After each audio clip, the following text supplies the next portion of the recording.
Hello दोस्तों, आप सभी का स्वागत है आपका अपने चैनल करंट चैट में। तो आज है डेट 3 जुलाई, लेकिन ये न्यूज़ पेपर है 2 जुलाई यानी कि संडे का। तो हम कुछ संडे की न्यूज़ भी कवर कर लेंगे, क्योंकि संडे को बहुत ही कम न्यूज़ होती है। इसलिए हम ये न्यूज़ भी मंडे को कवर कर रहे हैं। तो चलिए आज का न्यूज़ पेपर और बढ़िया बढ़िया न्यूज़ करते हैं शुरू। इससे पहले अगर आपने चैनल को सब्सक्राइब नहीं किया है तो सब्सक्राइब कर दीजिए और इस वीडियो को लाइक भी कर दीजिए दोस्तों। Thank you. बढ़ते हैं हम न्यूज़ की तरफ। GST move-up grows 12% YoY in June to 1.61 lakh crore। तो ये तो सिर्फ डेटा ही है, तो इसमें कहा गया है कि जीएसटी कलेक्शन बहुत ही हमारा बढ़ गया है। और इसे एस्टिमेट गवर्नमेंट जब लॉन्च किया था तब इसे बहुत ही थोड़ा सा क्रिटिसाइज भी किया गया था कि इसका कलेक्शन नहीं हो गया और वैसा है। लेकिन अभी हो गया 1.61 लाख करोड़, जो कि एक बहुत ही पॉजिटिव न्यूज़ है हमारे देश के लिए। क्योंकि डायरेक्ट टैक्स तो सिर्फ 3 to 4% ऑफ द पॉपुलेशन भरते हैं, लेकिन जीएसटी सबको भरना पड़ता है, चाहे वो गरीब हो चाहे वो अमीर हो। जीएसटी सबको भरना पड़ता है, क्योंकि जीएसटी एक इनडायरेक्ट टैक्स है। क्या है दोस्तों ये? इनडायरेक्ट टैक्स, यानी कि इसका बर्डन हम किसी पे भी ट्रांसफर कर सकते हैं। जैसे कि गवर्नमेंट रिटेलर्स पे ये ट्रांसफर करती है, तो रिटेलर्स कस्टमर पे ट्रांसफर करता है और गवर्नमेंट को इससे टैक्स मिलता है। और यहाँ पे सिर्फ डेटा दिया गया है कि 1.61 लाख करोड़ हो गया है, 12% जीएसटी बढ़ा है।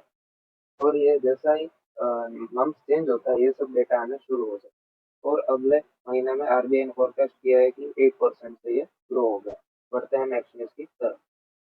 Monsoon session from 20 July to put open unity to test. Open means यहाँ पे ओपो ओपोनेंट, यानी कि यहाँ पे बीजेपी है और उनके ओपोनेंट में है कांग्रेस। कांग्रेस और वो सब पार्टी। तो यहाँ पे पहले तो मैंने आपको एक वीडियो में समझाया था कि बजट के कितने सेशन होते हैं। बजट के कुल 3 सेशन होते हैं। उसमें से एक होता है budget, I am very sorry, parliament के 3 सेशन होते हैं, उसमें से एक सेशन होता है बजट, दूसरा होता है मॉनसून और तीसरा होता है विंटर। तो अभी 20 जुलाई से ये मॉनसून सेशन शुरू होने वाला है। बजट सेशन तो खत्म होने वाला है और मॉनसून सेशन अब शुरू होने वाला है।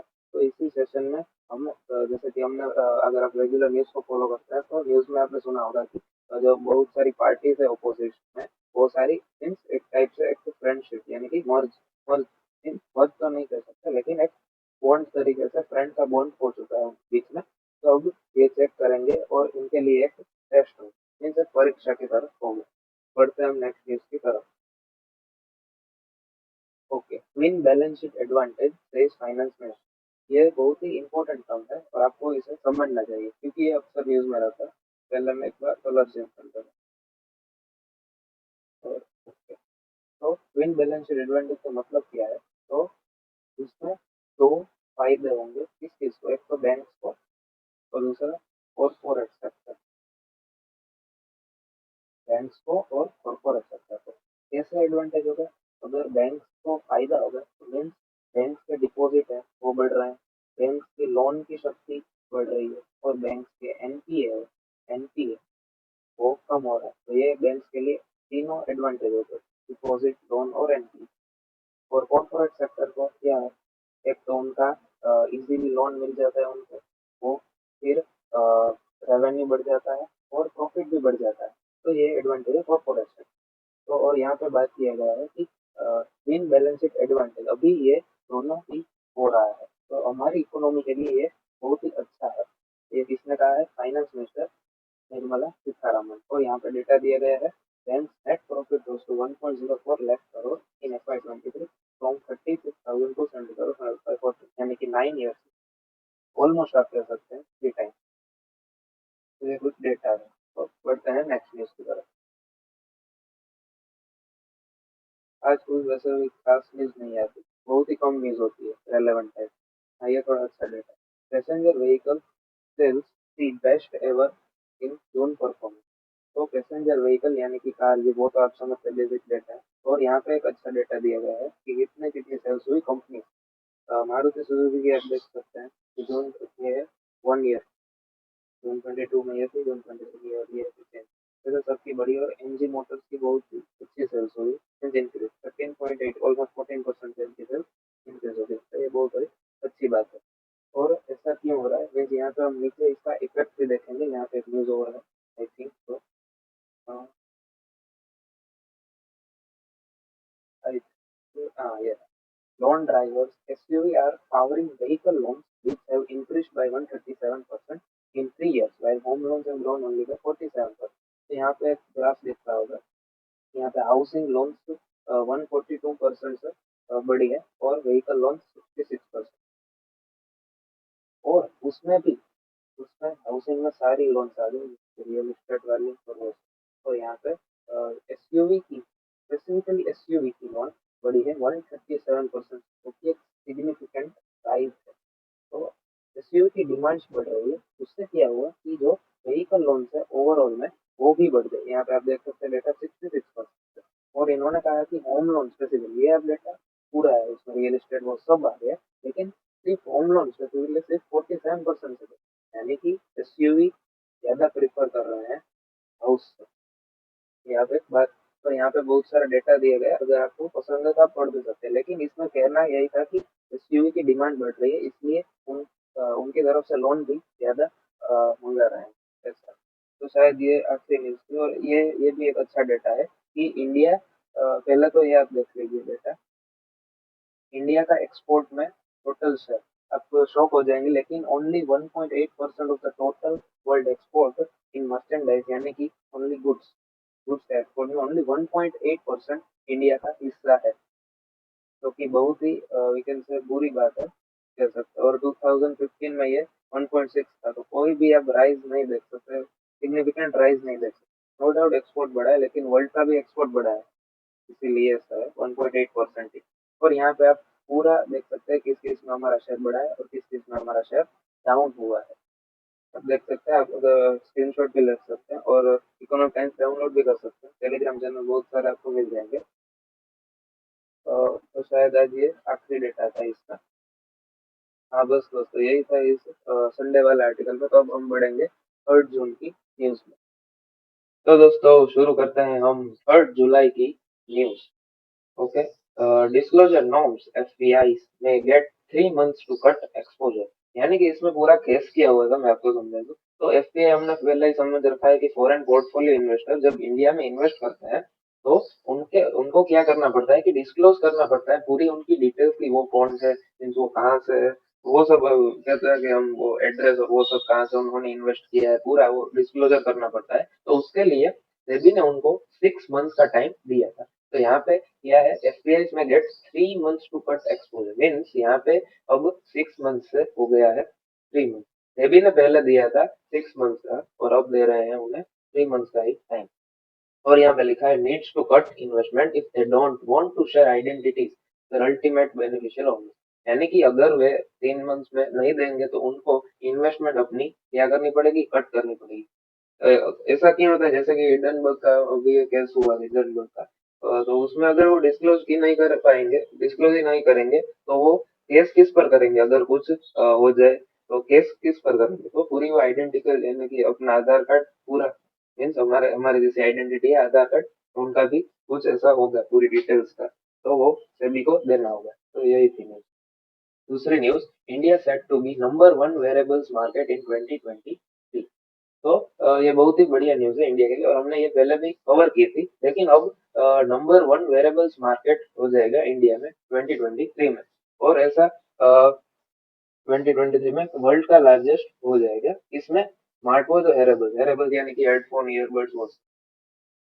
और ऐसा क्यों होगा, क्योंकि नॉर्थ अमेरिका और चाइनीज की जो सब कंपनीज है वो सेचुरेशन में आ जाएगी, क्योंकि क्योंकि यहाँ पे रीजन भी लिखा है मैक्रो इकोनॉमिक हेडविंड्स, क्योंकि चाइना में भी अभी थोड़े क्राइसिस चल रहे हैं, banking crisis, real estate crisis, और यूएसए में तो इन्फ्लेशन बहुत हाई है और बैंक रेट वो सब बढ़ रहा है, इसीलिए उनकी जो लोन लेने की कैपेसिटी है वो कम हो जाएगी, तो वो एक्सपेंशन नहीं कर पाएंगे। लेकिन इंडिया में ऐसा कुछ नहीं है, तो इसकी मार्केट बहुत ही बढ़ने लगेगी इंडिया में। और यहाँ पे एक यह है कि इंडिया का उस साल का जो था शिपमेंट वो था 100 मिलियन का, और अब हो जाएगा 135 मिलियन, यानी कि 135, यानी कि 30 to 35% राइज होगा, और ये पूरे वर्ल्ड का 26% होगा।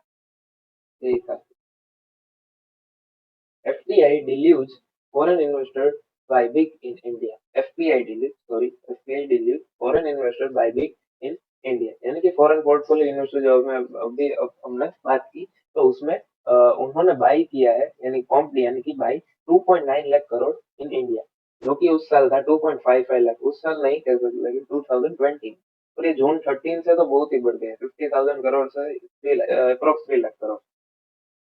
तो ये तो सिर्फ डेटा है, और यहाँ पे दिया है कि क्यों ये सब हो रहा है, क्योंकि यहाँ पे बिग आउट परफॉर्मर है इंडिया, क्योंकि और आईएमएफ या वर्ल्ड बैंक ने शायद बताया था कि इंडिया की प्रोबेबिलिटी जीरो है रिसेशन में आने की इस साल। तो यहाँ पे India top choice thanks to its relatively stable macro economic environment, क्योंकि हमारा जो पॉलिटिकल है वो भी स्टेबल है, पाकिस्तान जैसा नहीं है कि 5 ईयर से पहले ही हमारी गवर्नमेंट चेंज हो गई, वो हमारा स्टेबल है। और हमारे शक्तिकांत आजाद आरबीआई के गवर्नर भी बहुत अच्छे हैं, क्योंकि उन्होंने मेंटेन किया है रेट और वो सब, जैसे जरूरत पड़ी वैसे ही उन्होंने बढ़ा दिया और कम कर दिया। Indian rupee has been among most stable currency in Asia. तो ये सब इसके कारण ही एफपीआई बढ़ रहा है, बढ़ते हैं नेक्स्ट चीज की तरफ। तो ये सब पॉलिटिक्स की न्यूज है। हाँ। हाँ। Friends may have a bigger influence on Gen Z when they step out to shop. पहला तो ये जेन जी क्या है, एक सेकंड। जेन जी यानी कि जिसका जन्म, आई थिंक अगर मैं रॉन्ग नहीं हूँ तो, जिसका जन्म 1995 से 2020 के बीच में हुआ हो, वो जेन जी में आता है, शायद यही है यार, आई एम नॉट श्योर। तो इसमें कहा है कि friends may have a bigger influence, और इसमें बहुत सारा डेटा दिया है कि Gen Z are 50% likely to buy product based on a friend's recommendation and that of a influencer or celebrity। तो अगर कोई बिजनेस वगैरह करता है तो इसमें फ्रेंड्स को मार्केटिंग करना बहुत ही अच्छा हो गया। अगर फ्रेंड्स उनकी मार्केटिंग करेंगे तो जो उसके जो फ्रेंड्स होंगे वो प्रोडक्ट बाय करेंगे उसको।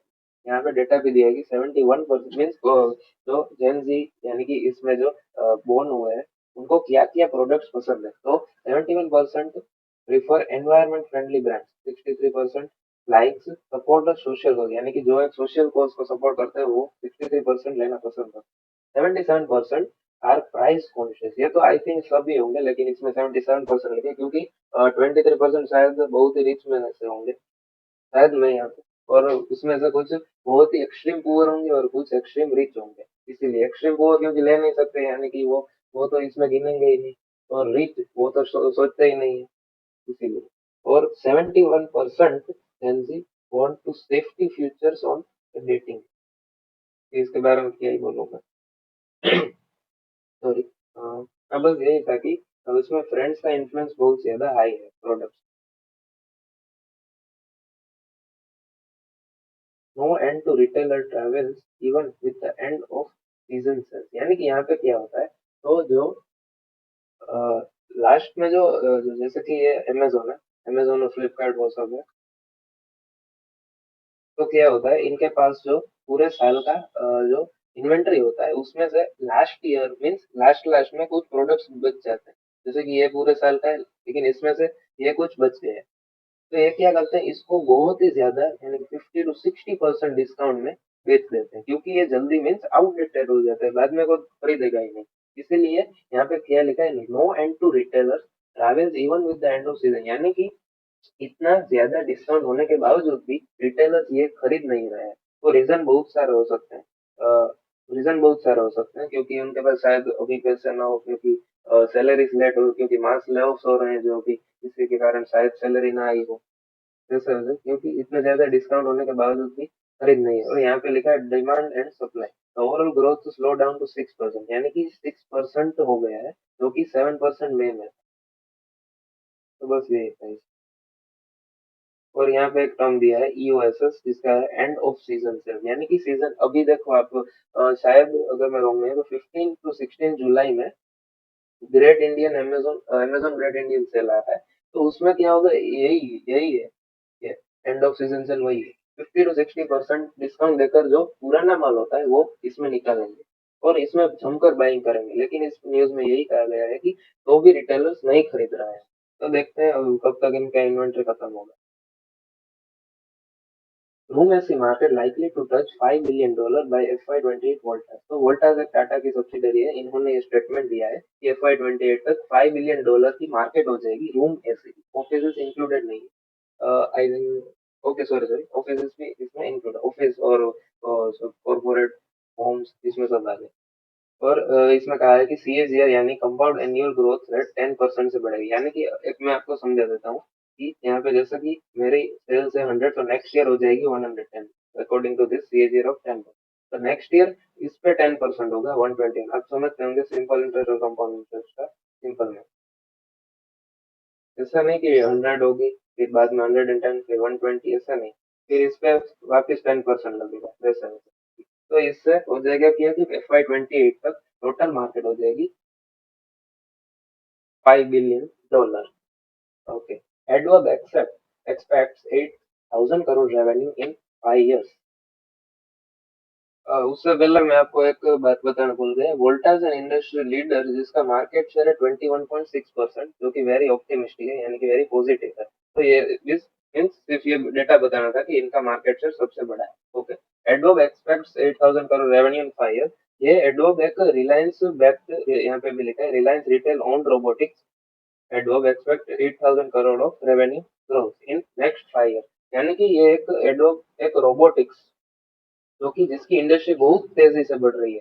इनकी इंडस्ट्री बहुत तेजी से बढ़ रही है।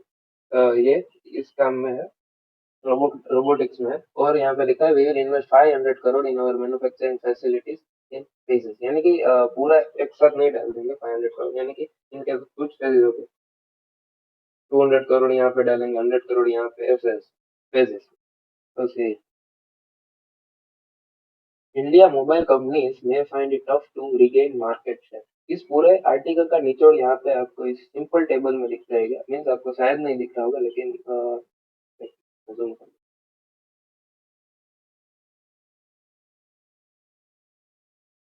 Okay. Tough call Indian brand like Micromax, lava and other have told us that, means यहाँ पे माइक्रोमैक्स, लावा और ये सब इंडियन ब्रांड। तो इसमें मेन रीजन क्या बताया, they lack tech fundamentals and are dependent on global supply chain for manufacturing. तो अभी मैं ऐसा डायरेक्ट ब्लेम तो नहीं कर सकता, लेकिन इंडिया में मैन्युफैक्चरिंग में बहुत ही कम इंटरेस्ट है। आप देख सकते हैं कि जितने भी स्टार्टअप खुलते हैं वो मेनली सर्विसेज के होते हैं। आपने कभी नहीं देखा होगा कि इसने कोई मैन्युफैक्चरिंग फर्म स्टार्ट की। आप शार्क टैंक में भी देख सकते हैं कुछ ही फर्म मैन्युफैक्चरिंग में, जैसे कि ईवी के स्टार्टअप बहुत सारे आए थे, ट्रैक्टर के आए थे। वो सब मैन्युफैक्चरिंग, और वो सब डायरेक्टली कंट्रीब्यूट भी करते हैं, लेकिन सर्विसेज का क्या है, प्रोडक्शन तो करते ही नहीं है, तो उसमें डायरेक्ट कंट्रीब्यूट कैसे होगा। तो इसमें ये दिया है क्योंकि हम टेक फंडामेंटल्स में लैक करते हैं और dependent on global supply chain, क्योंकि यहाँ पे मैन्युफैक्चरिंग का ऐसा नहीं है, लेकिन गवर्नमेंट सपोर्ट कर रही है धीरे धीरे मैन्युफैक्चरिंग को भी, ऐसा नहीं है। और हम डिपेंडेंट है ग्लोबल सप्लाई, ग्लोबल सप्लाई जैसे डिसरप्ट होती है तो हमारे मार्केट भी डिसरप्ट हो जाएगी। और यहाँ पे Indian brands don't have volumes to bargain with global supply. तो इसमें क्या है, एक सेकंड में जूम डाउन कर लेगा।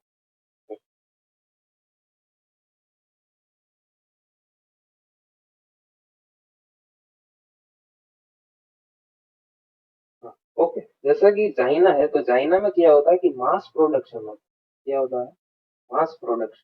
तो इससे क्या होता है, जो उनकी पर यूनिट कॉस्ट है वो बहुत ही चीप हो जाती है। और आप देखेंगे कि प्राइस में कितना डिफरेंस होता है हमारे प्रोडक्ट और चाइनीज प्रोडक्ट। क्यों होता है, क्योंकि उनका जो वॉल्यूम है, यहाँ पे लिखा है वॉल्यूम टू बार्गेन, यहाँ पे लिखा है वो बहुत ही इंडियन कंपनीज का कम हो जाए, क्योंकि उनकी जो जैसे कि यहाँ पे लिखा है कि ग्लोबल सप्लाई चेन में अगर डिस्रप्शन हो गया तो हमारे मैन्युफैक्चरिंग में डायरेक्ट इम्पैक्ट होगा। अगर डायरेक्ट इम्पैक्ट होगा तो हम कम यूनिट प्रोड्यूस कर पाएंगे, और जिससे हमारा पर यूनिट कॉस्ट होगा वो बहुत ही हाई होगा। तो इससे इसी में पूरा मालझोल है, गोल माल है। तो इसमें यही था कि इंडिया के मोबाइल कंपनीज क्यों टफ होगा उनके लिए रिगेन मार्केट शेयर, वो आना चाहती है नो डाउट, पर इसमें रीजन दिए गए थे कि क्यों उनके लिए टफ होगा ये। तो बढ़ते हैं नेक्स्ट न्यूज की तरफ।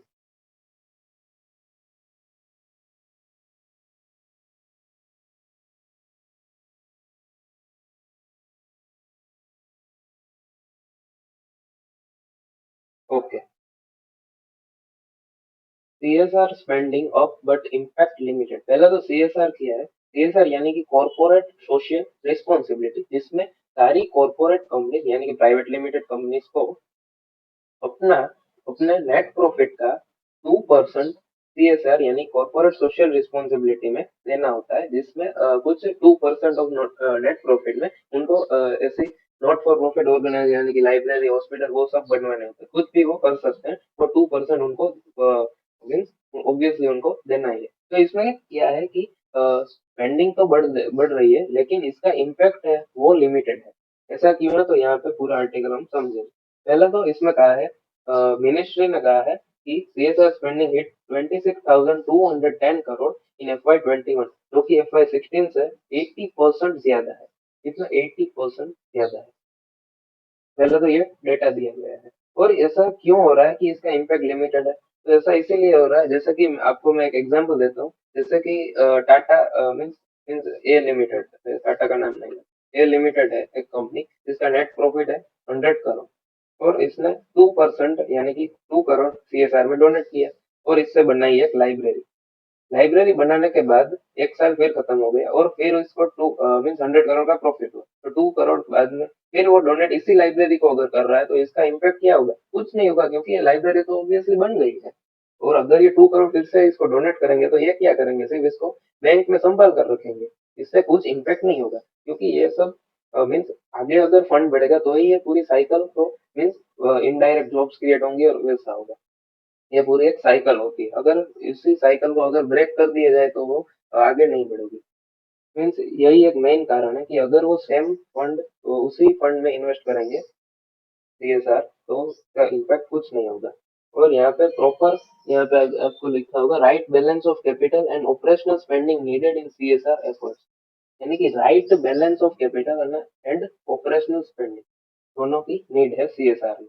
और यहाँ पे एक और डेटा दिया है, according to official data education sector got 47,118 crore, जो कि 37% of CSR between FY25 to FY21।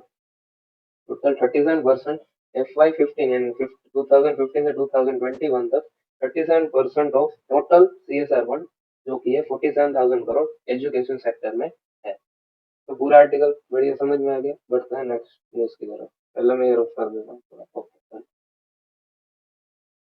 Geo tagging में become must for GST registration. तो पहले जियो टैगिंग है किया। जियो टैगिंग मीन्स हमारी मीन्स जो कि एक कंपनी होती है, कॉर्पोरेशन होती है, उनकी लोकेशन को ऐड करना, और उसमें एक बायोमेट्रिक ऑथेंटिकेशन, यानी कि हमारा फिंगरप्रिंट हो गया, हमारी आइस हो गया, मीन्स बायोमेट्रिक फिंगर से ज्यादा होता है, तो वो भी उसमें इंक्लूड कर देना। क्योंकि पहले क्या होता है, मीन्स अभी भी होता है कि कुछ ने रजिस्ट्रेशन कर दिए, मीन्स अगर किसी कंपनी को रजिस्ट्रेशन करना है तो वो जाता है रजिस्ट्रार ऑफ कंपनीज में। रजिस्ट्रार ऑफ कंपनीज में और उनकी बहुत सारी डिटेल्स भी वहां पे मांगी जाती है, जैसे परमानेंट एड्रेस, ऑफिस एड्रेस, उनका एड्रेस, ओनर्स की डिटेल्स, बहुत सारी कंपनीज की डिटेल्स, वो सब मांगी जाती है। तो इसमें कुछ परमानेंट एड्रेस के बहाने वो एक फेक एड्रेस दे देते हैं, फेक एड्रेस दे देते हैं।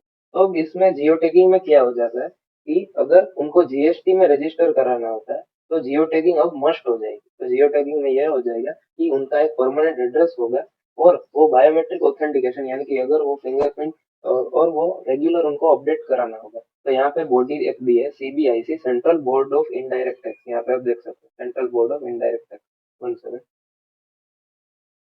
Central board of indirect tax and custom, CBIC. तो उन्होंने ही ये स्टेटमेंट दिया होगा, और ये अब पायलट हो गया है सम स्टेट में। और अब इससे बेसिकली होगा क्या कि रिस्क खत्म हो जाए, क्योंकि अगर जीएसटी की रेट गिरा नहीं है और वो एड्रेस अगर हुआ ही नहीं, तो ये रेट तो फेल हो जाएगी ना। वही इसका पूरा आर्टिकल का एक तात्पर्य है।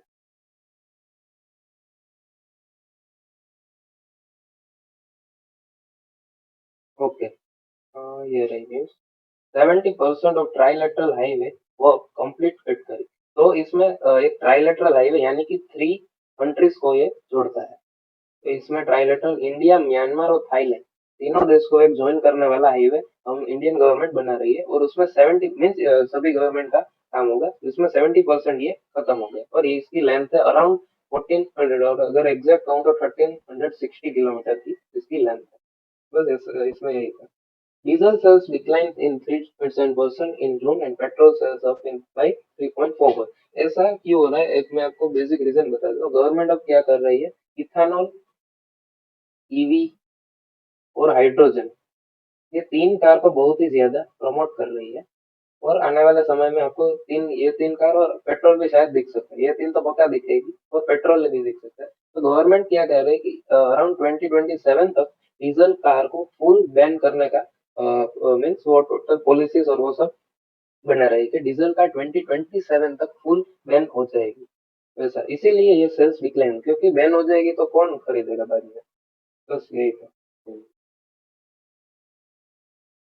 Mumbai Indians bats big on online merchandiser यानी कि मुंबई इंडियंस आप जानते होंगे 5 टाइम्स टाइटल जीता है इसने आईपीएल में। तो ये क्या और ये शायद सबसे मोस्ट वैल्यूएबल टीम भी है पूरे आईपीएल में। तो अभी क्या होगा मर्चेंडाइजर यानी कि गुड्स की सेल और कौन से गुड्स जो कि ये मुंबई इंडियंस के जैसे कि रोहित शर्मा है इनके कैप्टन तो क्या करेंगे ये टी शर्ट होगा ये टी शर्ट होगा तो इसमें एक साइन कर देंगे ऐसे ऐसे साइन और ये अपने ऐप में यहाँ पे लिखा है ऑनलाइन और इस गवर्नमेंट यहाँ पे दिखा है ओन और डिजिटल प्लेटफॉर्म यानी कि ऐप ऐप ऐप के थ्रू ये सब बेचेंगे और इनका रेवेन्यू दो पे बढ़ गया क्योंकि इनकी फैन फॉलोइंग भी बहुत ज्यादा है मीन्स पूरे आईपीएल टीम की बहुत ही ज्यादा फैन फॉलोइंग है इसमें मुंबई इंडियंस अब ऑनलाइन है वो पहले भी सेल करते थे लेकिन उनका एक प्लेटफॉर्म नहीं था लेकिन अब उनका प्लेटफॉर्म भी आ गया है आने वाला है अभी नहीं आया है हाँ leading Taiwanese companies looking at relocating production based to India policy maker तो मैंने आपको पहले भी समझाया था कि जो सेमीकंडक्टर चिप्स है उसमें ताइवान का सबसे ज्यादा मार्केट शेयर है और इसमें कंपनी है टीएसएमसी जो कि सेमीकंडक्टर बनाती है और इसमें क्या बोला गया है कि उनको चाइनीज से उठाकर इंडिया में शिफ्ट होना है चाइनीज से हटाकर इंडिया में शिफ्ट होना है उनको ऐसा क्यों होगा क्योंकि चाइना प्लस वन स्ट्रेटेजी बहुत ही मीन्स फेमस हुई थी कोविड के कारण तो उनकी गवर्नमेंट भी वन पार्टी है और सिंस वो बैंकिंग क्राइसिस है इसी रीजन के कारण शायद टीएसएमसी अब इंडिया में भी अपना प्लांट सेटअप कर सकती है यहाँ पे लिखा है आप देख सकते हैं ये रहा manufacturing basis to India to bring down their exposure to the Chinese market यहाँ पे स्पेसिफिकली लिखा भी है चाइनीज मार्केट को कम करने के लिए और उनका थोड़ा प्रेशर भी रहता है क्योंकि वो दूसरी कंपनीज को नहीं आने देगा आप देख सकते हैं क्योंकि अमेजोन नहीं है वहाँ पे एप्पल एप्पल तो है नो डाउट बट वहाँ पे जोमेटो स्विगी जैसे उनके खुद के ब्रांड है उबर उबर वो सब नहीं है फिर व्हाट्सअप नहीं है आपने सुना ही होगा इसमें ऐसे ही ओके पढ़ते हैं नेक्स्ट न्यूज की तरफ तो अभी ये फ्रांस का पूरा मामला किया हो मैं आपको एक शॉर्ट में बता देता हूँ तो इसमें एक 17 ईयर ओल्ड बॉय था जिसका नाम नायल था और वो साउथ अफ्रीका का if I am not wrong south Africa या साउथ अमेरिका का था तो वो एक गाड़ी चला रहा था और उसमें उसके पास लाइसेंस नहीं था क्योंकि 17 ईयर्स ओल्ड है लाइसेंस तो नहीं था तो पुलिस ने उनको पकड़ लिया और शूट आउट कर दिया ऐसा पूरा वीडियो है तो पहले पुलिस ने क्या कहा था कि वो हमारे ऊपर चलाने वाला था गाड़ी इसीलिए हमने शूट किया लेकिन वीडियो रिलीज होने के बाद ये हुआ कि पुलिस ने डायरेक्ट ही शूट कर दिया ऐसा कुछ हुआ ही नहीं था कि वो उस उन पे चढ़ाने वाला था गाड़ी तो इसमें पूरा बहुत सारा प्रोटेस्ट हो गया और बहुत सारा वायलेंस भी है और मीन्स शांत वाले प्रोटेस्ट भी है लेकिन वायलेंस वाले भी प्रोटेस्ट है तो ये बहुत ही हार्मफुल है फ्रांस के लिए और उनके प्रेसिडेंट इमैनुअल मैक्रोन ने भी ये कहा है कि वायलेंस मत करो अगर जस्टिस चाहिए तो शांति से प्रोटेस्ट क्यों नहीं करना यही था पूरा मामला मैंने आपको बहुत ही शॉर्ट में कर दिया और ये बहुत ही अच्छा आर्टिकल मुझे लगा कि आपसे डिस्कस करना चाहिए politeness smartest tool in the tool kit यानी कि अगर हम पोलाइट और आप इससे आप रिलेट कर सकते हैं ऊपर वाले आर्टिकल से कि अगर हम पोलाइट रहेंगे तो हम जस्टिस मिल सकता है और पूरा यहाँ पे समझाया है और यहाँ पे एक रिसर्च भी दी है कि research shows that being polite has more chances of ending in successful resolution than entering a वाइसफुल साइकिल और यहाँ पे गांधी जी का एग्जाम्पल भी दिया है कि गांधी जी ने कैसे नॉन कॉपरेशन मूवमेंट से पूरे इंडिया को आजाद किया नो डाउट कि अकेले गांधी जी इसमें नहीं थे कुछ वायलेंस भी हुआ था जैसे कि शहीद Bhagat Singh means non cooperation का वो फॉलो नहीं करते थे सुभाष चंद्र बोस की आर्मी थी हिंद महासभा आई थिंक और वो सब भी थे लेकिन मेन था गांधी जी का जो नॉन कॉपरेशन था कि नॉन वायलेंस और नॉन कॉपरेशन उनका उनकी वजह से बहुत ही मीन्स इंडिया को आजादी मिल सकी और हाँ यार एक डेटा भी है more than 45,000 police officer deployed rioting means riots France में तो शायद खत्म तो हो गया। और ये क्या है? Okay, $8.6 billion expected rise in India gaming market size from $2.6 billion। और इसमें एक अभी स्टॉक की लिस्ट हुआ था नज़ारा टेक्नोलॉजीज के लिए, तो आप देख सकते हो उसमें।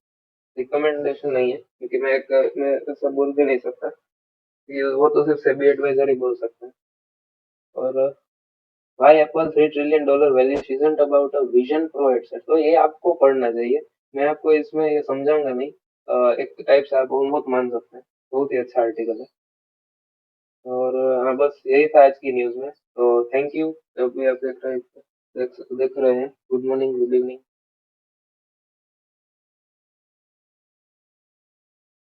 और अगर आपने लाइक शेयर और सब्सक्राइब नहीं किया है तो प्लीज कर दीजिए, क्योंकि मुझे वीडियो बनाने में पूरे 2 से 3 घंटे लगते हैं, लेकिन आपको लाइक करने में सिर्फ 2 सेकंड ही लगेंगे। Thank you.